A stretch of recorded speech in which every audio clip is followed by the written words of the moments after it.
upon council, directed and prosperous its deliberations to the advantage of thy glory and to the true welfare of the people whom we serve. Amen.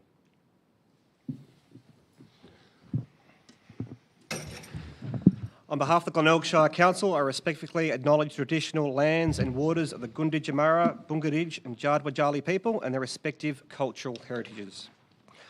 I acknowledge the elders past and present here at today's gathering and through them to all Aboriginal people. Aboriginal and Torres Strait Islander people provide an important contribution to Australia's cultural, heritage and identity.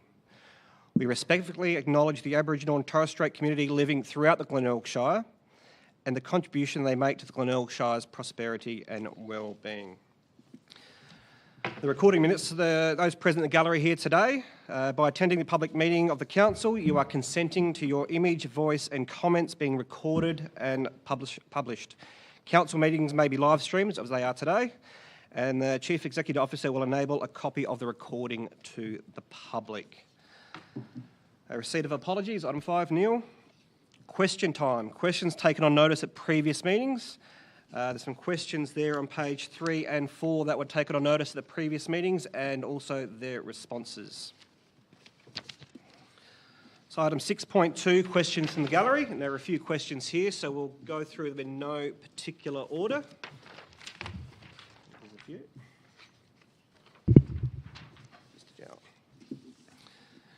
Mr. Jowlett, where are we? Do you need a copy of this? Are you right, Matt? All good, beautiful. For point of order, can we just get the mic, please? Yep, sorry, good point. With the emergency helicopter... Hang on, David, I don't think it's going through. Is that going through? There we go, Mr. Matthew. Okay. With the emergency helicopter not currently landing at the hospital due to CASA regulations, could you please tell me if there's anything the council can do to facilitate its return?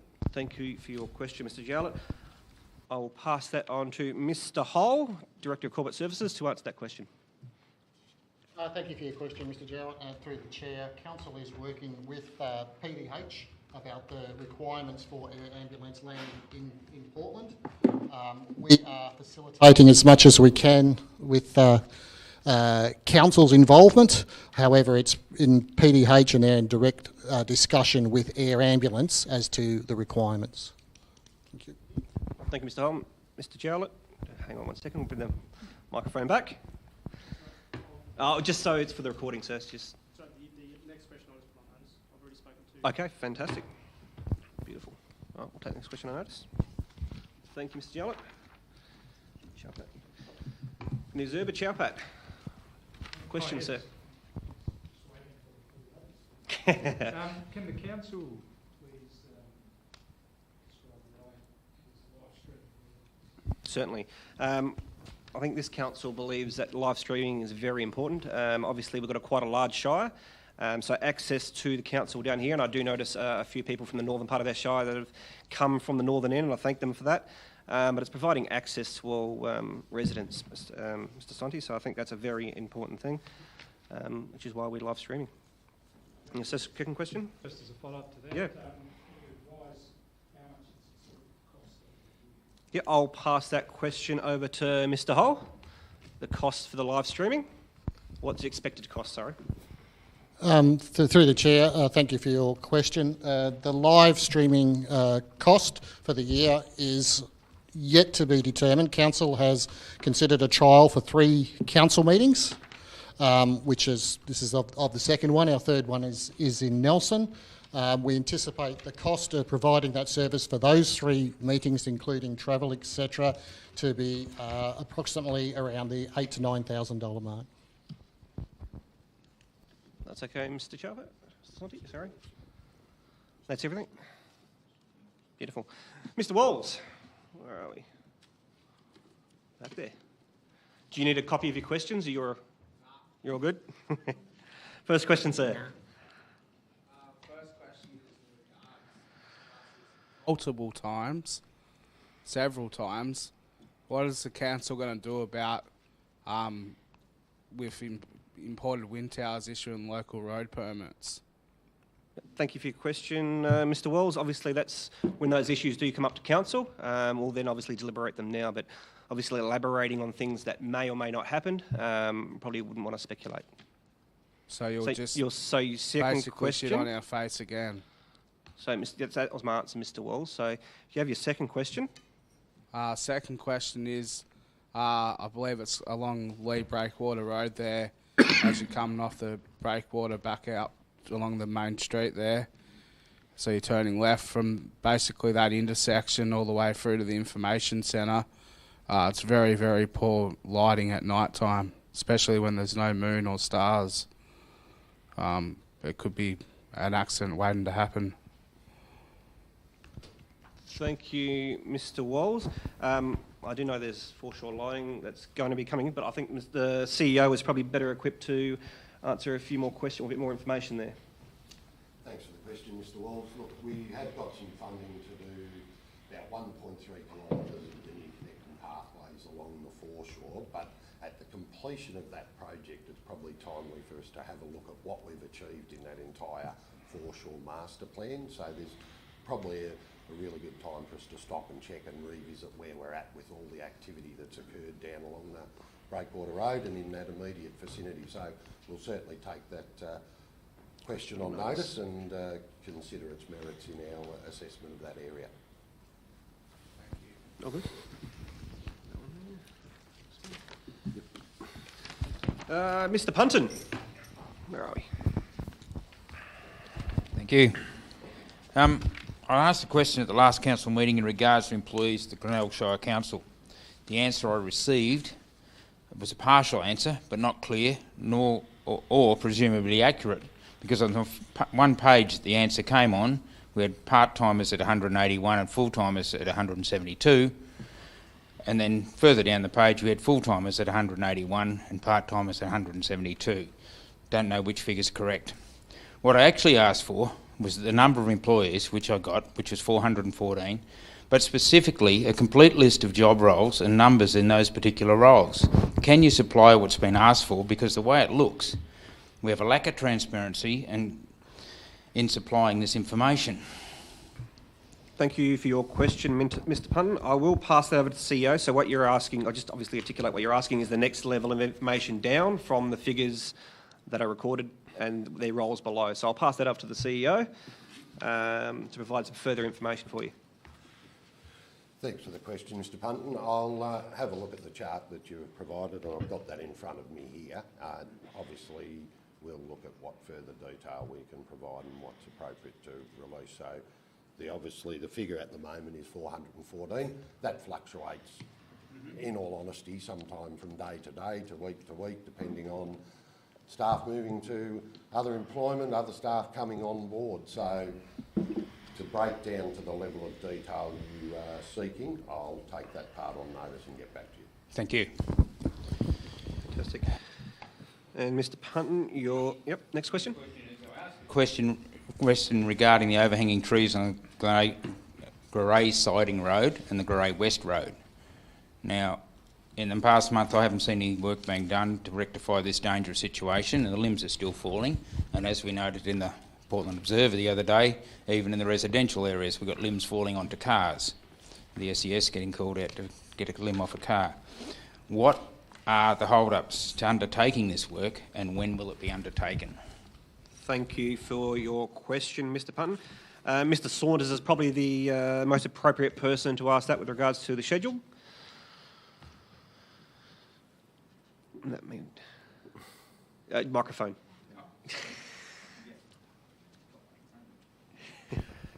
Thank you, Mr. Punton, for your question through the Mayor. I know that those two roads were inspected shortly after the meeting. I don't have the results of that inspection. However, as we were discussing, we have a tree envelope that we use. It's not clear line of sight. So when there's actually one that's observed to be dangerous or falling or cracking, it gets removed immediately as a defect. But we don't actually have clear line of sight off the edge of the roads. 3 trees in the last month have fallen on that road.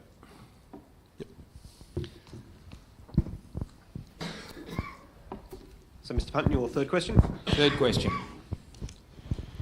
Are the remuneration packages within the Glenelg Shire set by awards and state government, and do the number of employees in the Glenelg Shire influence the remuneration packages of the CEO and the Director of Corporate Services. Thank you for your question, Mr. Punton. I think the best person to answer pay packets and remuneration is the CEO. So I'll hand that over to the CEO. Thank you for the question, Mr. Punton. So firstly, for general staff, they're covered by the enterprise agreement, which is negotiated every year. We do have a second element in relation to an early education agreement that's relevant for our children's services staff. When you talk about senior officer packages, I suppose for mine, whether I'm the right person to talk to that, it is benchmarked and it's a part of a process for the CEO recruitment and remuneration benchmarked against similar sized shires. So that's how the CEO remuneration package is determined. In relation to anything else that falls under that, it's around also benchmarking those roles of equivalent shires and staff. So for the various directors, various different responsibilities and accountabilities, some with a range of direct reports, some with smaller, so they are all varying as is articulated in the financial statement and annual report each year. So that's a yes to the number of employees. So the part about, that wasn't on your, sorry, so the second part was around the number of employees. And that's part of the remuneration package. It's benchmarked to that. Yeah. No, it's benchmarked to other shires of a similar size, similar own source. There's a few factors that go into it around benchmarking for CEO, but you're asking me a question. I've applied for a position with a salary range, and that's the benchmarking that occurs at the councillor level with a remuneration package. Okay. Thank you. Thank you for your questions, Mr. Punton. Mr. Stark may need it back, I'm not sure. It is from Mr. Stark. Mr. Stark, where are we? Would like his question back, certainly. No, I'll be right, I think. Sure. Yeah, sure. Mr. Mayor, at the previous council meeting, when asked about the large increase in rates, your reply was that it was only 1.75%. But in council's submission to the ESC, your documentation states it's 19%. So which number is correct? Thank you for your question, Mr. Stark. The 1.75 is correct. So the overall rate take from the Glenelg Shire can only increase by the rate cap, and that's what was done. Now, different sectors can play out differently, so that doesn't include those, but that is correct, sir. 1.75%. Well, I've just paid our rates, as a lot of other people have, and I can assure you it's nothing like 1.75%. It's a lot more than that. Yep. Why would you, in your submission to the ESC, state it as 19%? All I can do is I can probably pass that over to Mr. Hall, because obviously it's submission to the ESC, and he could probably speak to that. Thank you, Mr. Chair. Mr. Stark, sort of to that. The ESC documentation that we recently had to produce to them, we clarified in that do they want the information with the rate rebate included or excluded. So as we've previously gone over multiple times, the total amount of rates that was incurred by the council from its rateable income allowance increased by 1.75%. When reporting to the ESC, they asked us to take off the amount that was provided to the through the rebate, hence why the differential figures.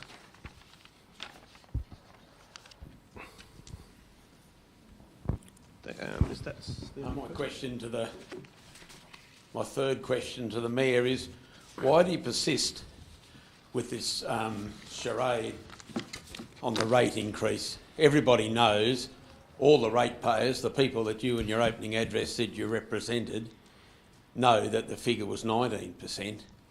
You're just playing with numbers to state 1.75. We've all just paid these massive increases in rates, and yet we come down here, and you expect us to go home saying it was 1.75. You might be having difficulty with the numbers, but the ratepayers aren't. No, thank you for your question, Mr. Stark, and that's a completely valid statement. Ratepayers, what they pay is dependent on their property. So while I can understand your property may have increased quite a bit, it is the 1.75% over the entire Shire, and everyone's property is rated individually. So while I can appreciate yours may have gone up further, others may have decreased. And that's... Mine went up 26%. That's fine. So that's your third question. Thank you for your questions, Mr. Stark. Thanks, nothing for your answer. That's the last one. Oh, that's the same theme if you want to continue with that. Mr. Harvey.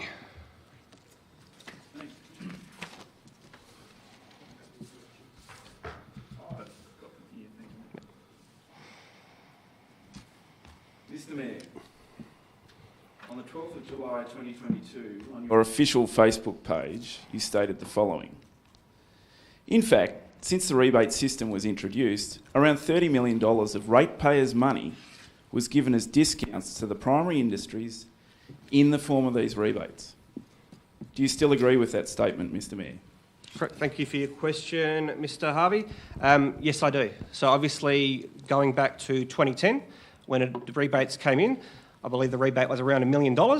Up until the current day now, it's over $3 million. So over those years, it equated to around $30 million. Now, that's not the exact dollar amount. It might be a little bit less or more, but it was equivalent to that. So I do stand by that statement, certainly. In that first year, it's actually $700,000 out. You might know, or maybe you don't, maybe you haven't looked, that in 2014, timberland was rolled into primary production. So it's actually a furphy that it started off at $1 million. It started at 1.7 and then went to 3.5. But so thanks for attempting to answer the question. Your second question.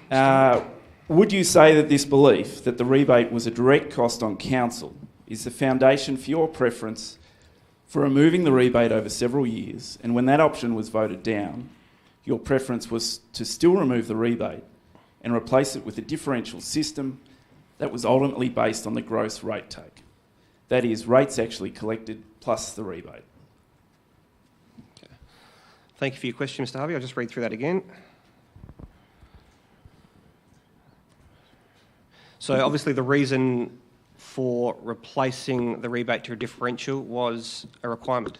So that was actually a statutory requirement. So that's all I can answer there, sir. Sorry. Just will remind the gallery that they do need to be quiet and pay the respect to the people that are asking the question. Thank you. I don't feel disrespected. I might feel disrespect to Mr. Harvey, sorry. And that would be my answer there. So what was the reason behind it moving? Because it was required to. It was a requirement. Your belief that there was $30 million that was taken from ratepayers over an 11-year period, did that form the basis of you supporting those thoughts about removing the rebate? Your third question, or? No, I'm just restating the question I've asked you. Yep. So was that my sole basis? No, there was a lot of information that went into that decision. So that would be my answer there, Mr. Harvey. Yep. So your third question? Researching the Glenelg Shire Council's own budget figures reveals it collected $1 million more rate income in 2010 and 11. The year an 80% differential on primary production land was replaced with a 20% rebate. $600,000 of that $1 million rise came from primary production. A 16.5% increase in rates on farmers due to the implementation of the rebate. This was done by raising the rate in the dollar on primary production land by an unprecedented 30% and then rebating back 20%. In fact, rates from primary production rose from $6 million to $8 million during the 11 years of the rebate. The primary production category contributed 28% of the rate take in 2010 and rose to 40% of the rate burden by 2022. Given the above facts, can you explain, in your own words, how the Glenelg Shire Council, having deliberately set a much higher rate in the dollar on primary production land in order to offer a Clayton's discount, managed, you say, to give away $2.7 million a year while simultaneously running an average annual operating surplus for the decade of $4.5 million a year after the rebate? Thank you for your question, Mr Harvey. That one obviously has a lot of information in it. So what I'll do is take that one on notice and I'll be able to give you an answer for that. But obviously there's a lot of detailed information there to actually get back to you. So I'll take that time and answer that question properly, sir. Thank you for your question, Mr Harvey. Mr Headley. Pass back to the rest. Yep.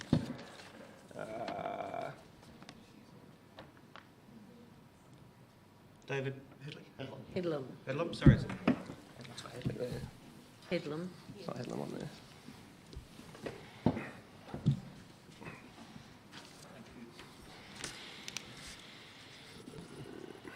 Mr Mayor, I believe that Shire has lost a lot of respect from the ratepayers over the way the rate increases have been handled. And I hope that in the future we won't see misleading documentation such as we've been issued with over this rate issue. I suggest that we might have better communication within the Shire as is done by Southern Grampians. The Mayor puts out, I think it's a fortnightly article in The Spectator. There's also quite a detailed article or advert of happenings in the Shire. We don't seem to get any of that. Would you care to improve the communications through the local papers within the Shire? Thank you for your question, Mr Headlam. I couldn't agree more with you. I think if you look back on our situation or what's actually come before, and obviously with a lot of confusion, I think you can honestly sit back and say, could the council have done a better job in informing the public of the process? And it was a very complicated process to go through between a rebate and a differential. We did have community consultation meetings, and obviously in Casterton and Hayward and Portland as well. But obviously that wasn't enough, sir. And I can't stand here and honestly say that, no, that was a perfect process. Information could have been done better, and you've got to be able to sit back and honestly say that. So with regards to the question on providing more information as a mayor out to the community fortnightly, I think I'll take that certainly on notice and have a discussion with the CEO about that. And I think that's something that could be implemented, and obviously have a discussion with fellow councillors and what they'd like to see as well. So thank you for your question, Mr Headland. Do you have a second one? I do. At the last meeting, Howard Templeton asked a question of you, which I don't believe was answered. You advised him about the amount of the rate increase, but the question was not about the amount of the rate increase. It was about this document, which was produced by the Shire in about January of last year. Mm-hmm.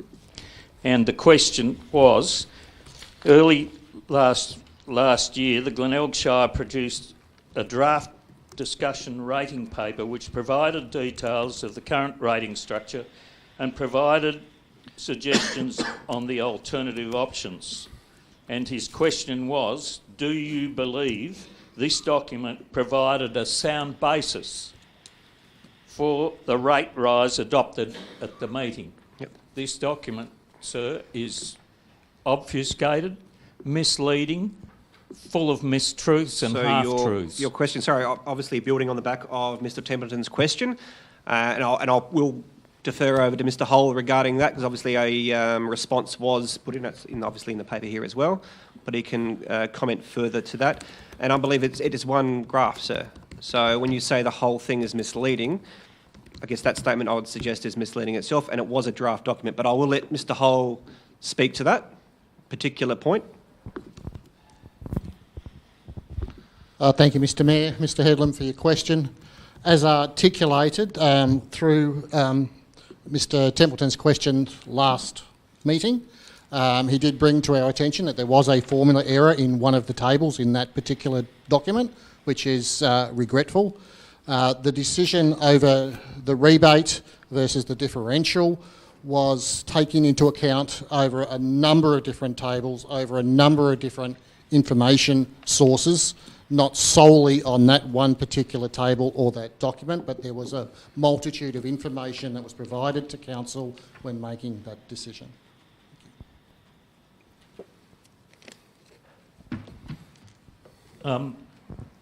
Mr Mayor, if I may, Yeah. I haven't written this question down. That's okay, sir. That's okay, yeah. That's okay. Yeah. I see that 600,000, if my memory serves me correctly, is being spent on a hangar at the airport out here.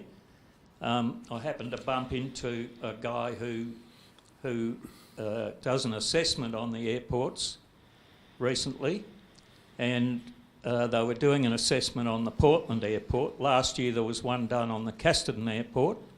I would like to know what happens to those reports.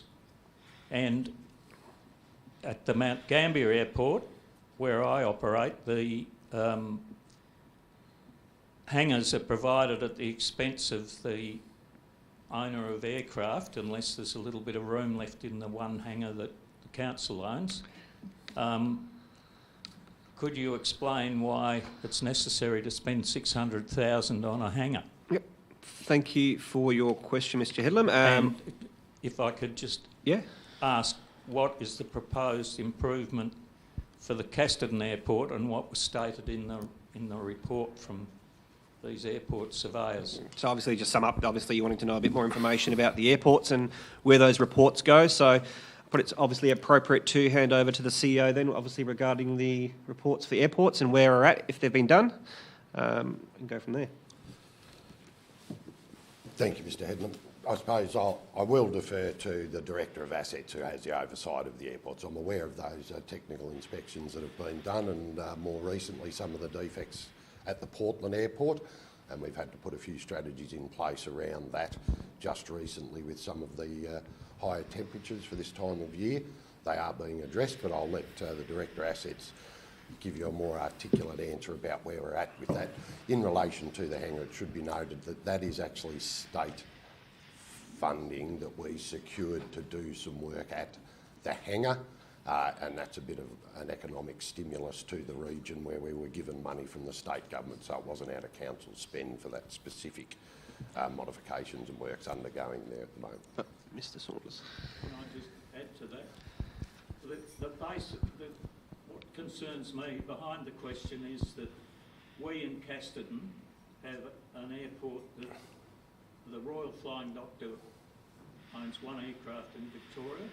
It doesn't fit into the Casterton aerodrome, so we're relying on the helicopter and the air ambulance, and the place is overrun with kangaroos, and it could do with lighting if we could get lighting, so could we get a grant to improve it, because the population at Casterton deserves to have medical emergency ambulances readily available.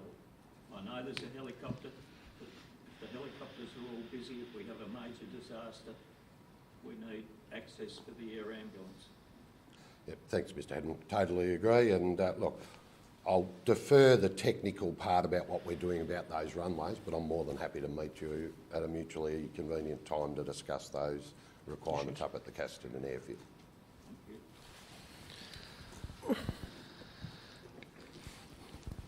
Thank you for your question. Through the Mayor, I've jotted down there was a few parts to that question, so just let me know if I haven't answered one of the parts.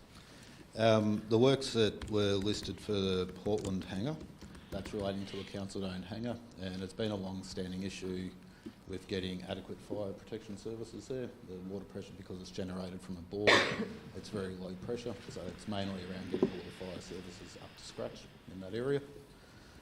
The technical reports that we do our technical inspections via a consultant to meet the CASA standards, but I am aware there have been some other reports which have been commissioned by state government around future uses of those areas.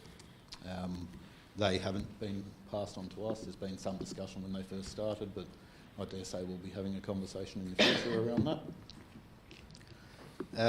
The lighting, we actually did look at an application quite some time ago around lighting, and the CASA regulations don't allow for emergency lighting on that category of airport at this time, but it is something to explore and possibly look at grant funding in the future. There was one more element to that, but what else was there? Wildlife. Wildlife. Yeah, we do have a wildlife culling plan, and we do undertake culling. Unfortunately, you do need to get permits for the numbers that you can cull, and the Casterton Airport has its own issues being surrounded by plantations and all the rest. There are a lot of kangaroos up there, but we are aware of that, and we have a wildlife culling plan that we implement. We also, with that particular airport, there is practices in place where the pilots have to do a flyover to effectively scare the kangaroos off the runway, and then they turn around and come back in. And that's about the best we can do with the risk controls that are up there. There's a lot of kangaroos. What about exclusion fencing? Funding. That's a possibility that we could look into. Thank you, Mr. Hedlum. Councillors, I'm conscious of the time. It's 30 minutes for, can I have a mover and a seconder to extend the time, please? I'll move to extend question time Thank you, by Councillor. another 15 minutes. Mr. Thank you, Mayor. Councillor. Thank you, Councillor Wilson. Mr. Hum. Those in favour? Sorry, Councillor? Favour. Oh, those in favour, sorry. Those in favour? So carried, 7. Now, Mr. Hum, I'm conscious that the questions are long, quite long, rather than statements. So if you could, they're not as long as what you think. Mr. Hum, before you begin, sir, can you please take direction from the chair? So I'm asking if you can condense some of that down.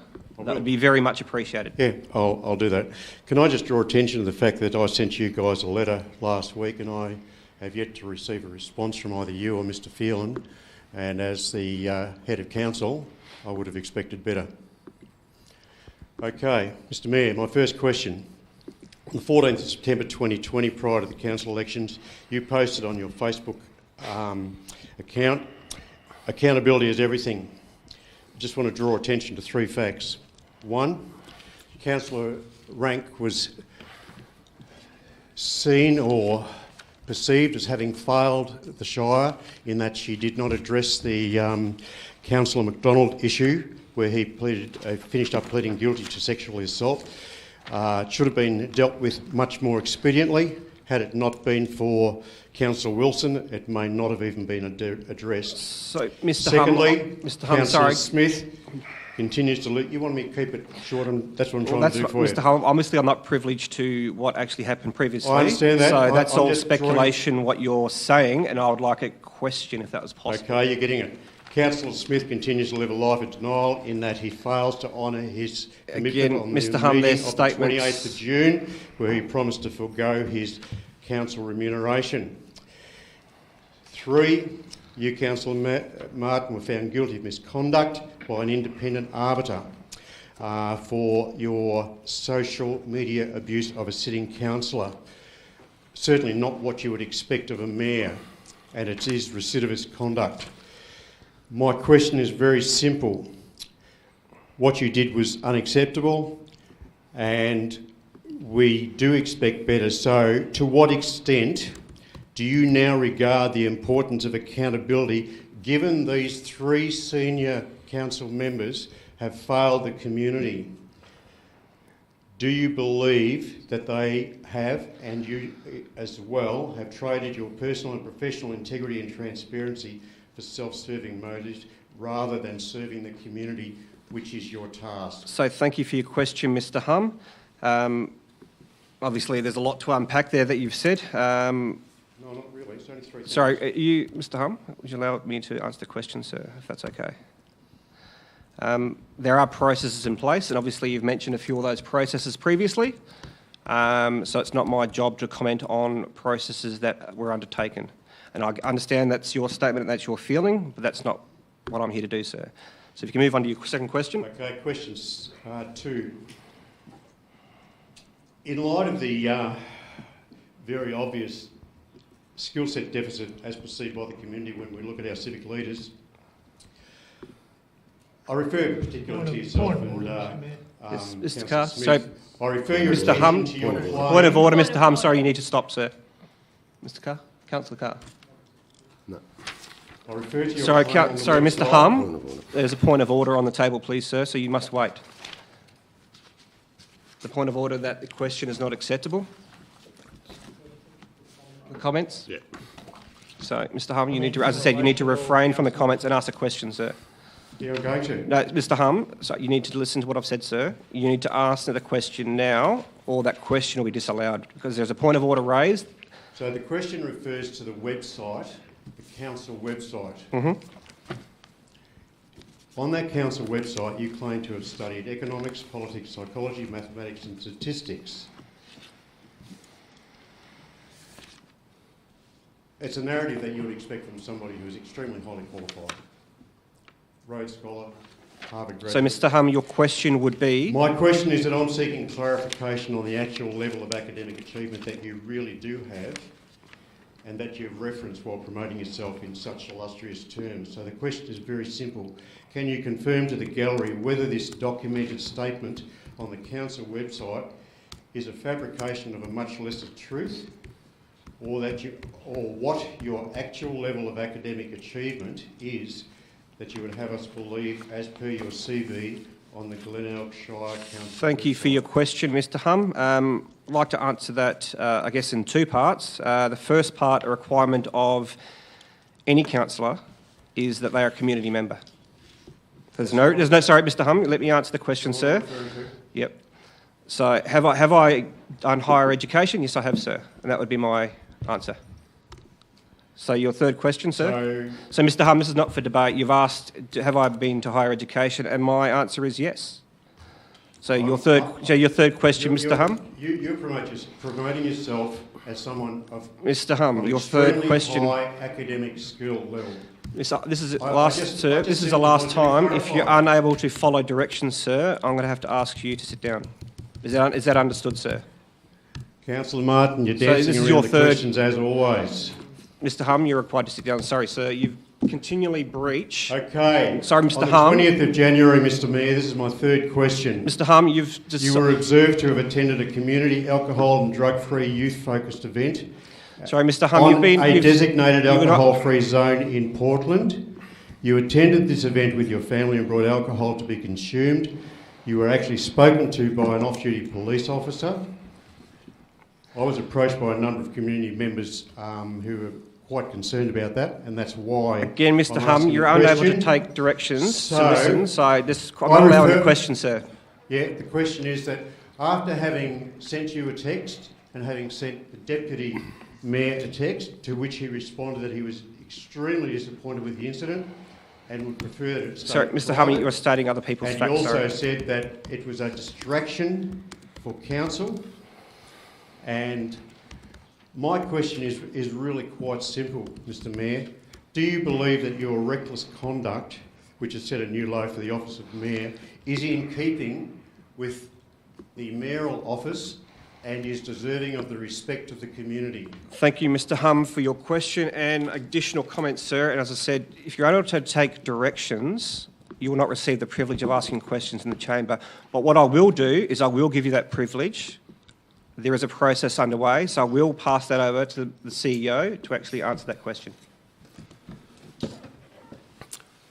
Thank you for the question, Mr Hum. I have been fully briefed of the circumstances that you refer to, and I have also briefed the councillor group about those. There is a process to follow under the councillor code of conduct in the principles of natural justice and not prejudicing any outcome that is undergoing. It'd be inappropriate for me to comment any further. I wasn't worried about the process. The question I was asking is whether or not it had impacted on the office of Mayor and the level of respect that the community has for council because of Councillor Martin's continuous poor conduct.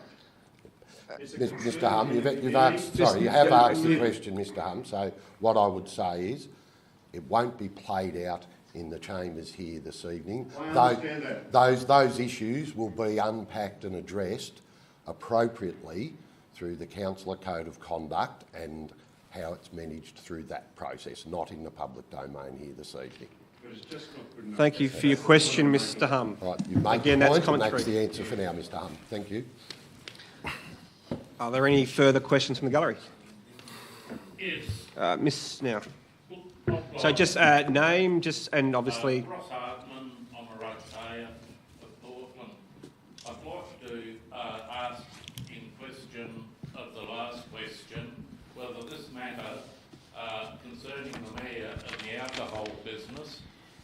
whether that will be made a police matter. You know, it was a breach, and whether there will be a police investigation or whether it will be just shoved under the carpet.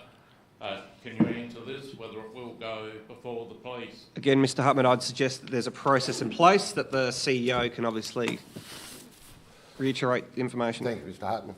The police are aware of the incident and obviously had a power to deal with any incident on the night in question. That's a matter for Victoria Police and certainly not something that council can force the actions, whether that's education, encouragement or enforcement of Victoria Police when they deal with these type of incidents, regardless who the person is. So it is a police matter at the moment. It has been reported through the police for action. So further to that, there was a police member there in capacity of a youth blue light disco role who was present on the evening. Now, their actions and subsequent actions are a matter for Victoria Police, not for council, but they are aware, yes. Thank you.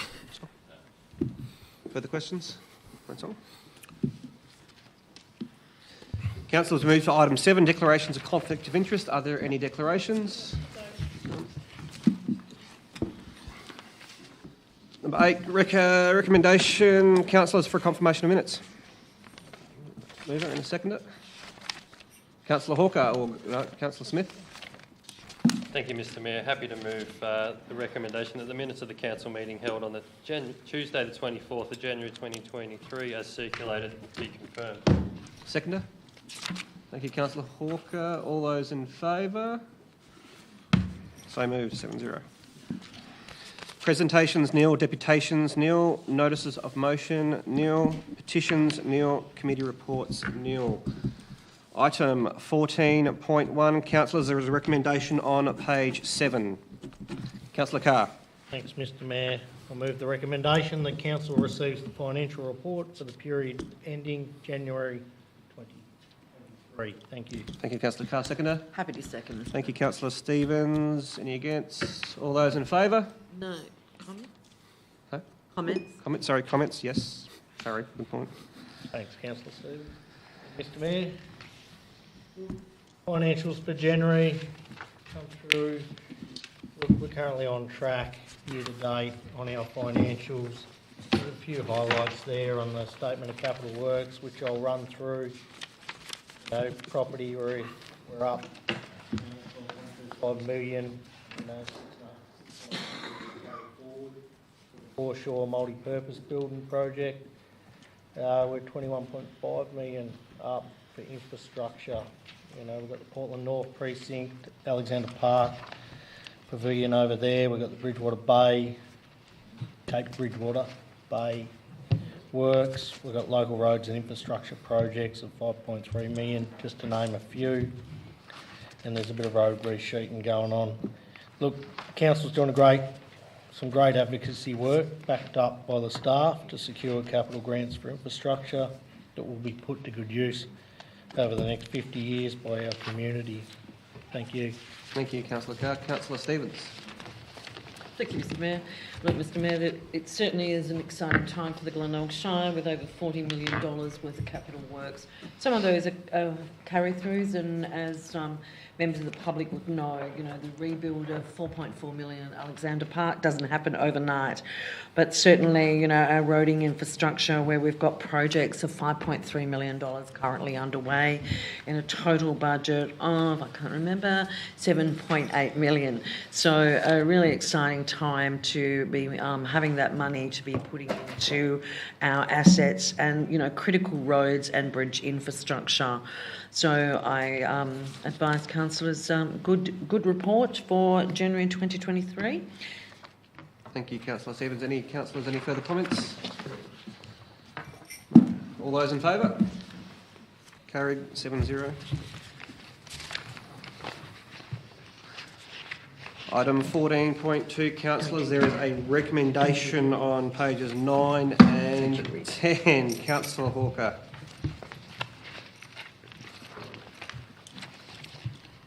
Thank you. I'd like to move the recommendation that Council 1, exercise the power conferred to by S11 1B of the Local Government Act 2020, the Act. Glenelg Shire Council resolves that A, B, C and D as listed in their entirety. Number 2, adopt the following instruments of delegation, A, 1 and 2 listed in their entirety. Number 3, note that the following instruments have been amended and will come into force when it is signed by the CEO on Wednesday the 1st of March. A, B, C and C1 as listed in entirety. And I think that's it. I don't think I've missed anything. Thank you, Councillor Hawker. Councillor Wilson, second. Councillor Hawker, would you like to speak to the motion? This is just a procedural item. The Glenelg Shire Council, together with a number of the Victorian municipalities, subscribes to the Maddox Lawyers Delegations and Authorisations Update Service. So this review is based on the Maddox pro forma documents with appropriate alterations identified. Thank you, Councillor. Councillor Wilson. Thank you, Mr. Chair. Certainly, this is a motion that comes up twice a year. Every 6 months we go through the delegations and any changes that are made with the Act or any laws that are changed. The authorisations that this council gives to staff is changed accordingly, and that's why the Maddens group of solicitors look after this across the state. So, as Councillor Hawker says, it is procedural, but it is a very important document, one that's over 300 pages long, with a few thousands of delegated authorities from the CEO right through to the supervisors. Thank you, Councillor Wilson. Further comments, councillors? All those in favour? So carried, 7-0. Item 14.3, councillors, on page 13. There's a recommendation there. Councillor Stevens.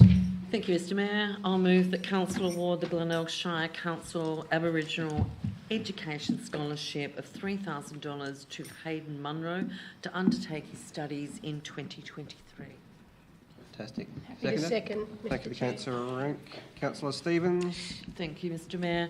Council opens up scholarships to Aboriginal students each year and awards those. This year we've only had the one application, so we're only awarding one applicant this year.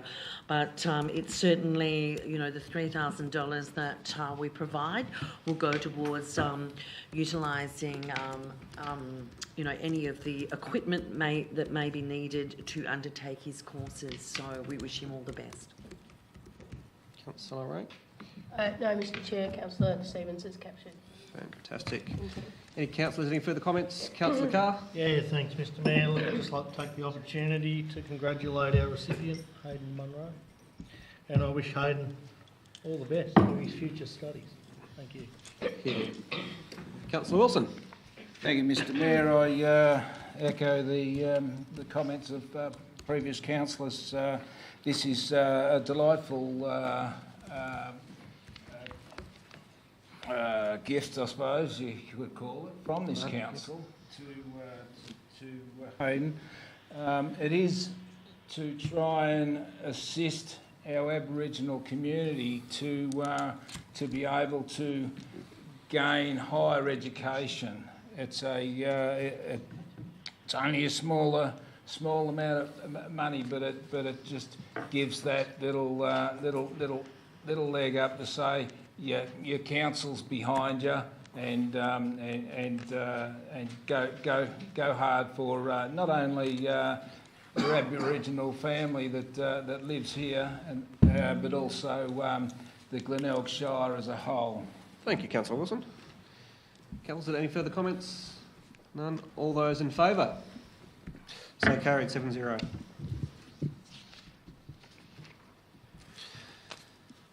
Councillors, item 14.4, page 15. There's a recommendation there. Thank you, Councillor Rank. Mr Chair, I'd like to move the recommendation that Council confirms that it will not accept the service agreement extension for the 2023-2024 year and transition out of a direct service delivery role in all funded Commonwealth Home Support Program services, all Victorian Home and Community Care for Young People Program funded services and all Regional Assessment funded services. Approves immediate notification of this final decision to Commonwealth and Victorian governments, clients and families, staff and the union representatives, media and the broader community. Thank you, Mr Chair. Thank you, Councillor. Do we have a seconder? Happy to second, Mr Thank Mayor. you, Councillor Stevens. Councillor Rank, would you like to speak to it? Thank you very much, Mr Chair, and the opportunity to speak. I think it'd be fair to say that nobody likes to see services closed, especially one that we've been delivering for many years in such a high quality with such good staff.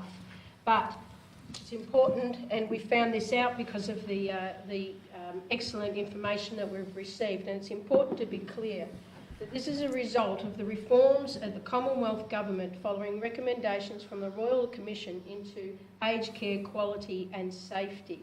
There are a number of reasons that we have been provided and investigated and discussed with our community through extensive consultation that, in my opinion, leave us with no other option.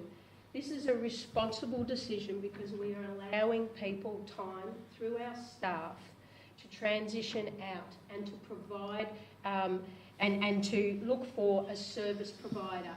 It also should be acknowledged that this is not the responsibility of this council to find that provider.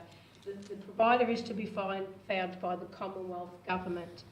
The other thing I just wanted to make comment on is that the extent that the community consultation that we undertook was broad. It was not only on Facebook, it was face-to-face, it was by direct phone call, and it was also through to the staff. My understanding is that we contacted all staff, and we did this in consultation with the Australian Services Union. So that's how we have got to this position. I wholeheartedly, hand on heart, believe that we couldn't have done anything more. And this is a responsible decision by us to do this early, to be able to transition out, because we will not, in my opinion, have a choice in 2024. There are a whole range of reasons that are stated in the document, especially under the on page 20 of our papers, under our risk. And there are a number of risks that have been identified. But let us be clear, let me be clear, this is not just on finances. It is not. And I also believe that the finances are underreported. Okay, this is not a cost saving of $268,000. It's many more hundreds of thousands of dollars. So it's not only a financial cost saving, it is because of the compliance risk that we will be undertaking. So there are a number of reasons, and I know that other councillors may have an opportunity, and I may have stolen some people's thunders, and I apologise for that, but this is a very important decision and a very important opportunity for councillors to give their opinions back to the community, back to staff. So thank you. Thank you, Councillor Rank. Good timing. Councillor Stevens. Thank you, Mr Mayor, and I'd like to reiterate some of those comments for Councillor Rank. You know, this is not just purely about finances. The legislation is going to put a whole lot of different responsibility on council and different services that we currently don't provide under the home and community care, which will transition to aged care. So look, I will pick up on the staff, and we value our staff and we value our clients, and we will continue to work with the Commonwealth Government as we transition out of this service. As many other councils, I know there's 38 councils across Victoria that have already transitioned out of the service, and we are aware that there's a number of other councils. We won't be able to do the wound dressings and all sorts of other things and employing nursing staff that is going to be required. So you know, that's one aspect of it. But we wish to reassure people that we will work with the Commonwealth Government as they work through the transition for their service. And we will ensure through them that all of our clients are transitioned to suitable services that, that they need. You know, from a financial point of view, somebody mentioned before about cost shifting. This has been a service that this council's provided for a number of years. We've been aware that there's been a cost shift to council. Now that may be, you know, $250,000, $260,000, $80,000 a year. You know, there's sometimes, and some of our figures that we've been able to report on, let's remember that they're figures of COVID, just throughout COVID. So they're not a true analysis of the total cost, because our service provision through COVID was very, very different than it was in 2019. Very different. So it's not giving a true reflection. So when the Commonwealth asks us to say, what was the cost of your service last year, it's not a true reflection. We know that our corporate side of it, there's probably another 600,000 that we could add to that, without a doubt. And that just takes on, you know, cars, petrol, all of those things that weren't happening during the COVID period. So that's not a true reflection. Now, that's not an excuse, but that's just part of the way that this report was to be tabled for the Commonwealth Government. The assurance that we have gone out there and consulted with everybody and continued to consult and answered all the questions that we were required and needed to assure those clients that they would be looked after. Just a warning of time, Councillor Stevens. Could I have a mover and a seconder for time extension, please? Happy to second. Thank you. Thank you. Mr Mayor, I think I'm very, very assured that this service will be taken up and this service will be provided to all of those people that require services throughout the Glenelg Shire. Thank you, Councillor Stevens. Sorry for doing that. Councillor Carr. Thank you, Mr Mayor. Firstly, thank you to the 150 odd people, staff and community members who provided feedback. The information provided states that as of July 2024, the federal supported home package will commence, 16 months away from now. By landing on the motion put forward tonight, it gives people time. Time to transition, time to secure employment, time to seek alternative arrangements, time to absorb the changes. Time for the new provider to settle in, time for families to adjust, and time for the community to adjust. Council's plan, and I'll reiterate it, what is in the information, is to work with all people over that time and transition to the new service provider. Thank you. Thank you, Councillor Carr. Anyone else wish to speak for the motion? Councillor Smith. Thanks, Mr Mayor. Look, with any reform, the reform should directly improve the service for those who use the service, not for those who supply it, such as ourselves at the moment. And that's exactly what is happening here. Within the new aged care reform, clients will greatly benefit from many things, like personalisation of care to them individually, increased overlap of previous of providers, from interstate, for those in cross-border communities, for instance, like Dartmoor and up north in Casterton area, and an increased level of healthcare overall. I'm so proud of our staff and all those that are involved in the at-home care program, as I know that they have always done a superb job in caring for vulnerable people. I've seen this work within my own family, as those close to me have used the program. But the truth is, we just won't be competitive as what we could be in the new space. And I'll not stand in the way of improvement of care for the most vulnerable. I understand the angst surrounding this proposal, angst that is well justified. For staff, for instance, they may be out of work, but I trust that our highly conscientious, highly competent staff would have no trouble being selected by a new provider, if so. For the vulnerable members of the community and their families around continuity of service and the level of service delivery, there is also a level of angst. Glenelg Shire Council would work alongside a provider up until the last moments of changeover to ensure client satisfaction and safety remains. Can I just get a time extension, councillors, please? Happy to second. Second by Councillor Carr. Thank you, Councillor Smith. This council is committed to its service delivery to the community, but this is a welcome change, and I welcome a new provider. But I do ask the federal government, provide our residents the most astute provider only. We may not be the only council looking to pass the baton with our home care services this year, but we're sure as hell the most caring and diligent provider of this service to a local community anywhere. We expect this to be your baseline in which we hope a new provider will exceed. Thank you, Councillor Smith. Any other councillors wish to speak for it? Any against the motion? Councillor Wilson. Thank you. I have grave concerns regarding this.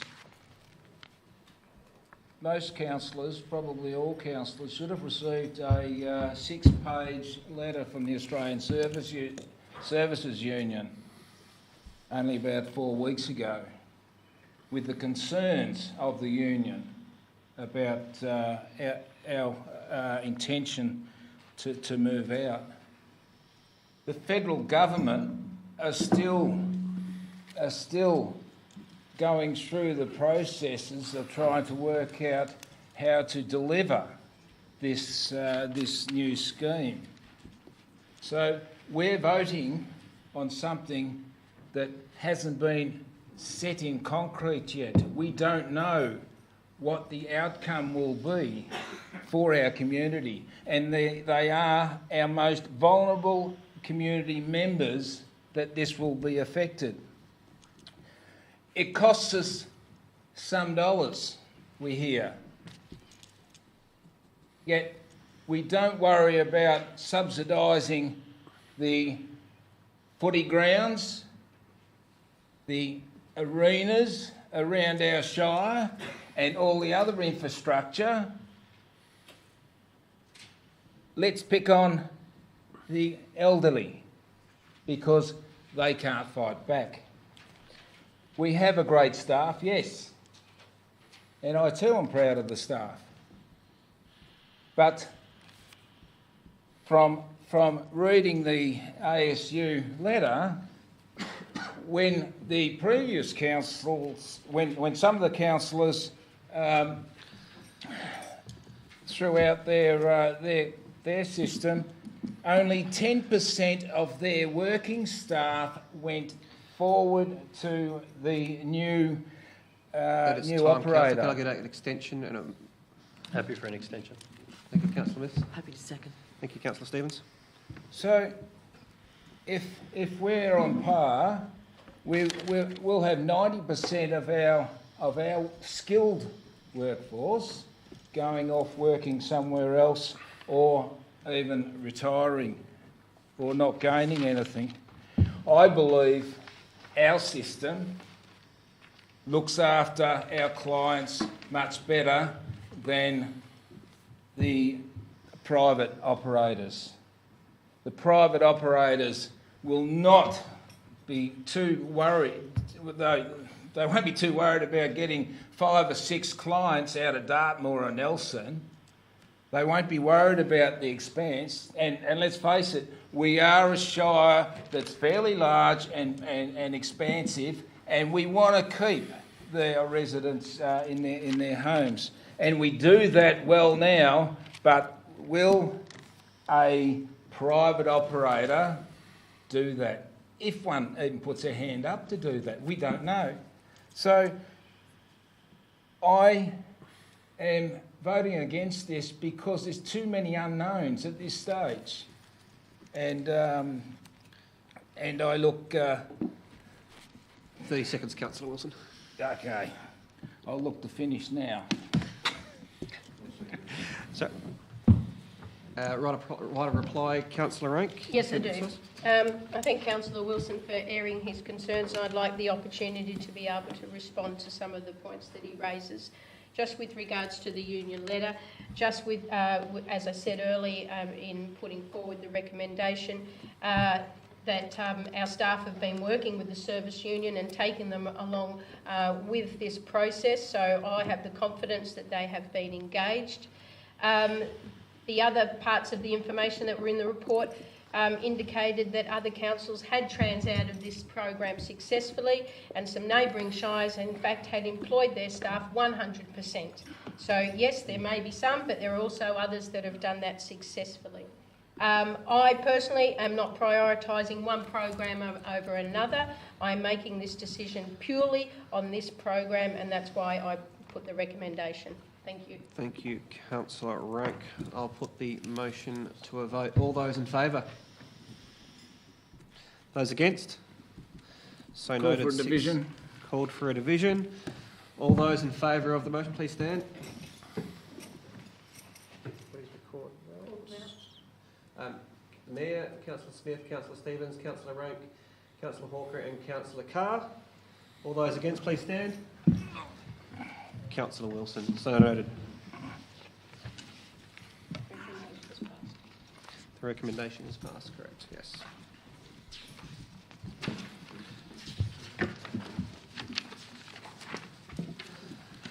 Item 15, confidential reports, nil. Item 16, urgent business, none. Close your council meeting. Thank you, councillors.